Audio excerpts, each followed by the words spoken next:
Meu nome é Jéssica, eu sou irmã do Igor, ele faleceu há 7 meses com 17 anos. Eu sou o pai do Paulinho, que faleceu há 4 anos, né? Ele faleceu com 26 anos. Meu nome é Eva, sou mãe do Jefferson e do Valdemir. O Jefferson faleceu com 21 anos e o Valdemir com 32 anos. O Igor, ele foi assassinado no dia 22 de janeiro desse ano.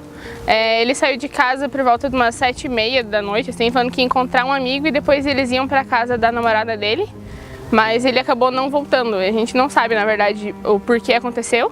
Ele estava com esse amigo no centro e passou um carro atirando e acertou os dois. Ele levou 4 tiros e esse amigo dele acho que levou 6 tiros. Mas até hoje a gente não sabe qual foi o motivo, quem fez, por que fez, nem nada disso. Ele foi assassinado numa festa junina, né? Ele estava com os amigos dele na festa, né? E um amigo da infância dele que estudou junto com ele, estava meio, né? Eu acho que ele tinha tomado uns goles, né? Daí foi e mexeu com a namorada do bandido, que não esperava que fosse um bandido, né? Aí o cara... E correu. O cara queria pegar ele já na hora, ele correu. Conseguiu escapar.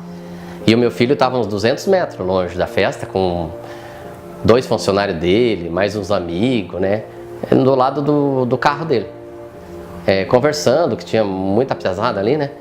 Aí o bandido saiu furioso, né? Procurando. Como o Paulinho era muito igual fisicamente o Fernando Proença, ele...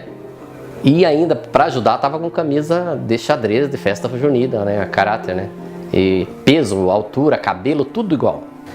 E o Fernando jamais ia fazer isso pro amigo dele, meu filho. Ele ia avisar, mas quem que esperava que o cara ia sair correndo, caçando ele a 200 metros longe do acontecido. Entendeu? Meu filho também não esperava, ele estava com 2 funcionários dele, da loja, estava conversando, encostado no carro, né? Tinha muita gente daqui da região, um vizinho que também... viu, né? Ele não esperava. E o cara saiu furioso, brabo, né? Já é bandido, já tinha matado 3. Aí chegou e não quis nem saber. Quando viu meu filho, se você vê os dois, é idêntico, praticamente quase gêmeos, assim, vamos dizer. Só que o meu filho tinha um olho verde, o do Fernando não tem olho verde. Aí ele atirou pelas costas, deu um tiro bem em cima da paleta dele. Ele caiu, levantou, caiu de novo, depois todo mundo correu, os amigos dele voltaram procurando ele, até então não sabia que ele estava atirado. Só quem sabia que ele estava atirado, um dos funcionários da loja, que ele empurrou ele, um funcionário dele que estava do lado dele, falei, corre gordinho, que ele é bem gordinho, o piá, né? Falei, corre gordinho, aí ele empurrou para o gordinho correr. E ele levou o tiro e o cara deu vários tiros mais, mas não conseguiu acertar, porque daí no escuro ele estava caído já, né? Aí quando todo mundo, o bandido correu, chamaram a polícia e tal, né? Quando o pessoal foi achar ele, que ele estava dentro de um corgozinho assim, tinha caído e foi meio que de ponta de cabeça assim, né? Aí eles puxaram ele, tiraram ele, mas ele estava já no fim da vida, os amigos dele fazendo massagem nele ali, querendo... Mas não tinha como, ele estava terminando de morrer. O Jefferson foi assassinado porque mataram o maior traficante da vila do Tatuquara e acharam que era ele, daí mataram ele. Mataram ele na frente da minha casa. E tinha 2 carros de fuga e eram várias pessoas que queriam matar ele. O Valdemir, ele foi numa lanchonete, até nós estávamos fazendo vendas de casa. E ele pegou o cheque para ir levar na imobiliária.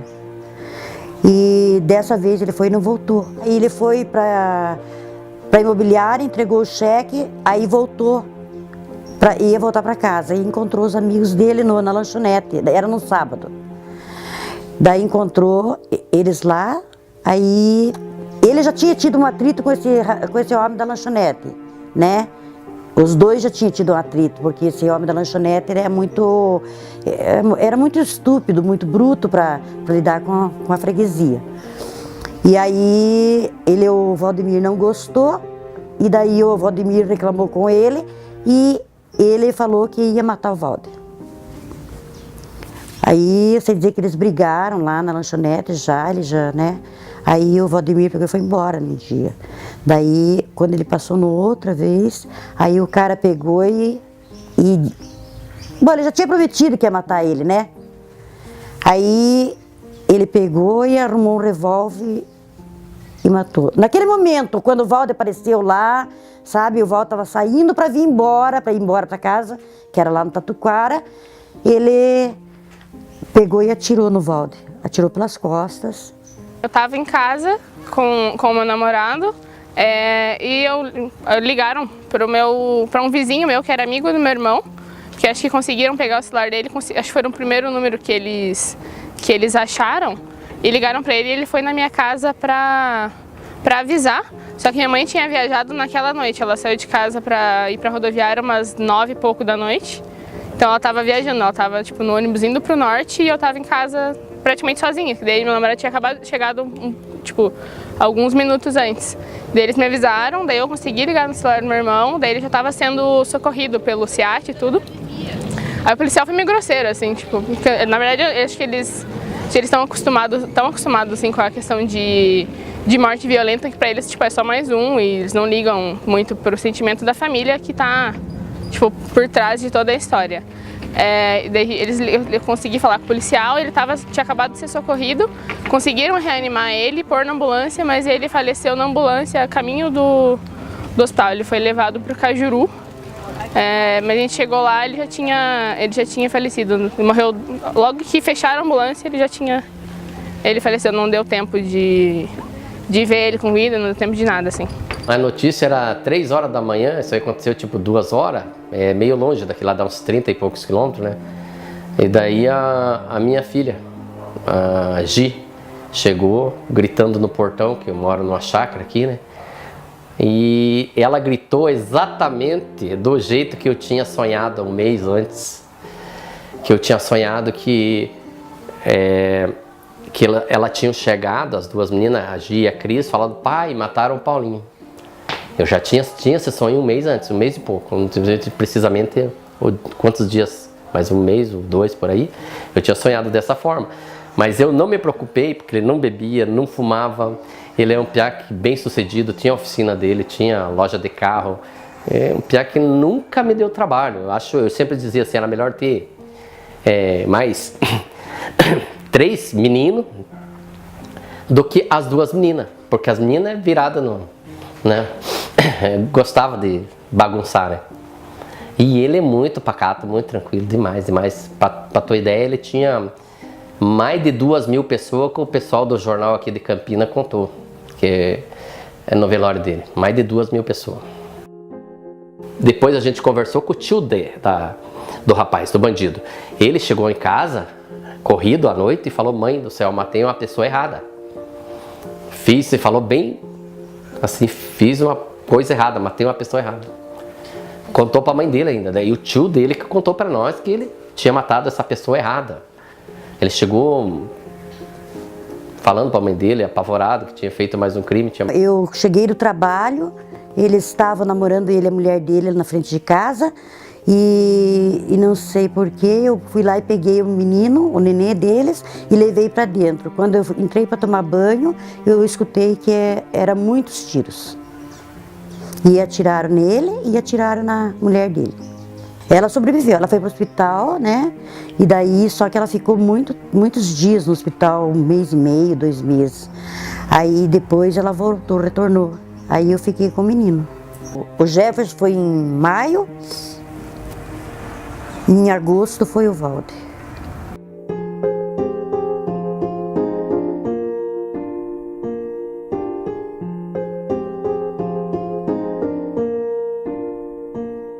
A gente sente uma sensação de impotência, né? Porque, tipo, é alguém tirar a vida de alguém que tá junto com você e você não sabe o porquê, você não sabe a motivação real daquilo. Então fica um pedaço que vai ficar faltando para sempre, porque você não sabe, tipo, porque quando você perde uma pessoa próxima sua que tá doente, você ainda tem você tem um condicionamento, você fala: não, mas ele tava doente e tal. Mas quando acontece assim, no susto, você não tem pra onde correr, você não tem nem no que se apegar, porque não tem mesmo, assim, não tem uma justificativa. Daí você fica se sentindo impotente, porque você não sabe quem foi, porque foi, não tem nem como você ir atrás. E daí ele faleceu de quinta para sexta-feira. Na sexta-feira de manhã a gente teve que ir na delegacia primeiro para prestar depoimento, da delegacia ir para ML, fazer todo o resto do negócio. A delegacia estava investigando, disseram que estava investigando, mas a gente nunca teve retorno, nunca teve nada para saber se descobriram quem foi ou por que foi, mas nunca deram retorno pra gente, então... Todo mundo ficou sabendo quem era, todo mundo, porque ele é um cara conhecido da região, e foi feito busca já imediato atrás dele, mas ele fugiu, é um cara já experiente, né, já do mundo do crime, né, ele fugiu, simplesmente fugiu, e a polícia fez o que tinha que ser feito. Tem uma prisão decretada para ele, mas não consegue pegar. É lamentável, porque ultimamente o jovem está morrendo muito mais do que os adultos, vamos dizer, da minha idade, né? E eu espero que a justiça faça seu papel, né? Que ele não deixe, eu não quero que mais pais e mães passem pelo que eu estou passando. Eu não quero que aconteça com mais pai e mais mãe passando pela vida que eu estou passando. Eu não desejo a ninguém, cara. Eu prefiro que a justiça faz o papel dela, dá um jeito, faz ele pagar o crime, recolhe ele, entendeu? Vê se dá uma disciplina para ele, se cadeia resolver, sei lá. Eu tô aguardando a vontade da justiça, né? E isso ficou impune, sabe? Porque ele não deu conta do revólver, a justiça falhou nisso, porque deveria ter apertado ele, sabe? E por último veio que ainda o cara está livre. Eu fiquei muito assim, muito revoltada, sabe, com isso. E não sei, é muito... Ficou uma coisa assim muito, sabe, uma coisa que ficou impune. Sabe o que me dói? Porque o cara, além de ter matado ele, falou pra ele que ele estava roubando dentro da lanchonete, sabe? E o Valder era uma pessoa que ele não mexia em nada do que era dos outros.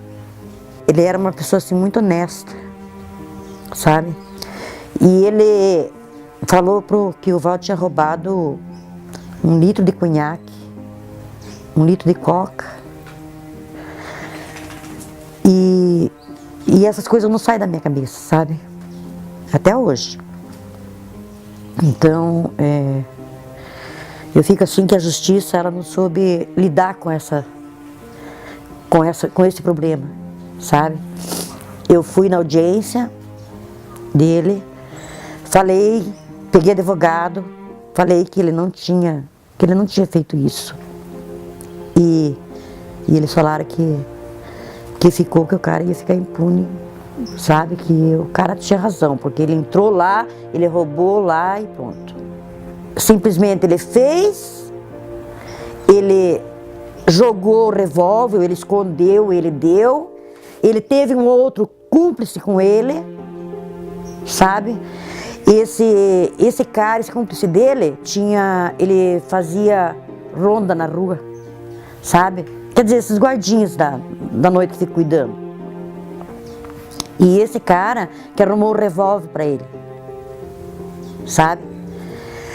E ficou o dito pelo não dito. Quer dizer, o cara ficou, né, como se ele tivesse acontecido, que ele tivesse feito alguma coisa errada, tal, e que ficou por isso mesmo. Mas eu tenho certeza que isso dói para mim, porque eu sei que não é essa a história que ele falou lá. A justiça não dá chance. A justiça é mais pro lado que as pessoas fazem o errado do que as pessoas fazem o certo. É uma coisa que você nunca vai esquecer. Ameniza, sabe? Mas esquecer você nunca vai esquecer.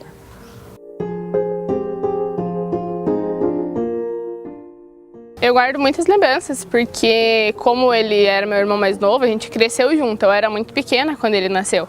Então, eu tinha uns 3 anos. Então, tipo, a gente cresceu, tipo, passou a infância, adolescência, tudo junto. Então, quando eu me tornei adulta, tipo, fiz 18, ele tava fazendo 15 anos. Então, ele tava, tipo, entrando na adolescência.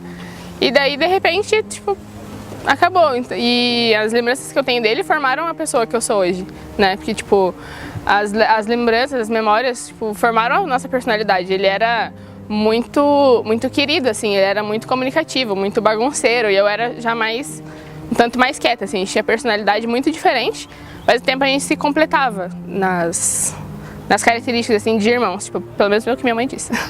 Nós não era, eu acho que tudo de bom, porque nós não era, assim, bem como pai.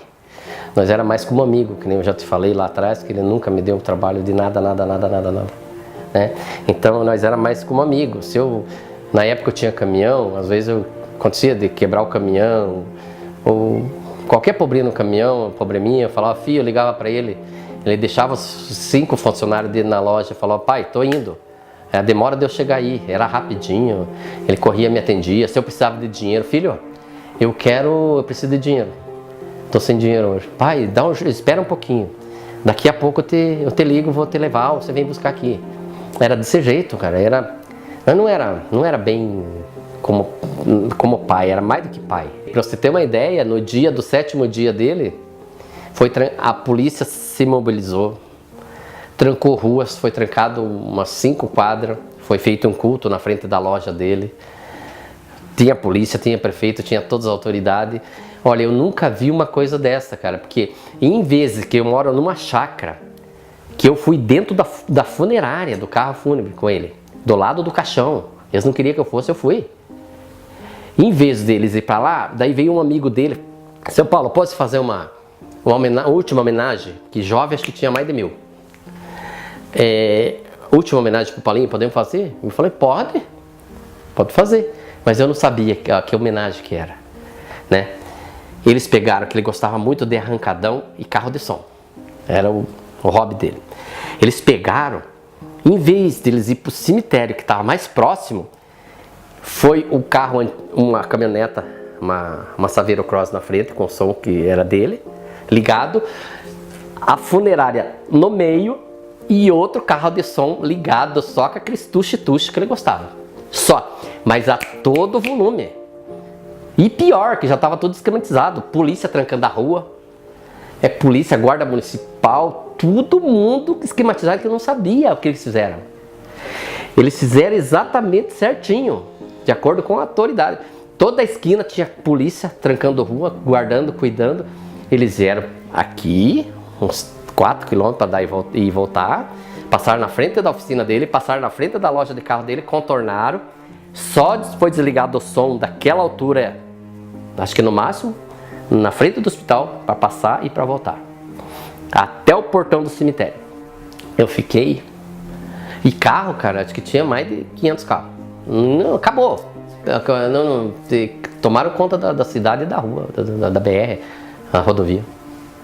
É coisa de... Mas ele sempre falava, pai, um dia você vai ter orgulho de mim. O primeiro orgulho, que ele ganhou um quadro bem bonito assim, com o nome da oficina dele, etc, né? O nome dele. Deu homenagem, uma homenagem para ele, dando o melhor pintor funileiro da região de Campina Grande do Sul. Tem esse quadro, um enorme quadro. O primeiro orgulho que ele me deu, porque aqui tem vários, mas ninguém chegava nos pés dele, ninguém, não existe, ainda aqui na região não tem, né? Daí o segundo foi o dia da morte dele. Tinha mais de 1000 jovens, eles pediram fazer uma homenagem. Pra mim, valeu pra caramba aquele barulhão, cara. Tá gravado no resto da minha vida, no meu coração. Eu acho que foi o maior orgulho que eu tive, que se morresse um prefeito, se morresse um vereador, qualquer celebridade jamais, que já aconteceu de morrer aqui nessa região, não teve essa homenagem que tiveram pra ele. As lembranças boas que eu tenho é que meus filhos me ajudavam muito,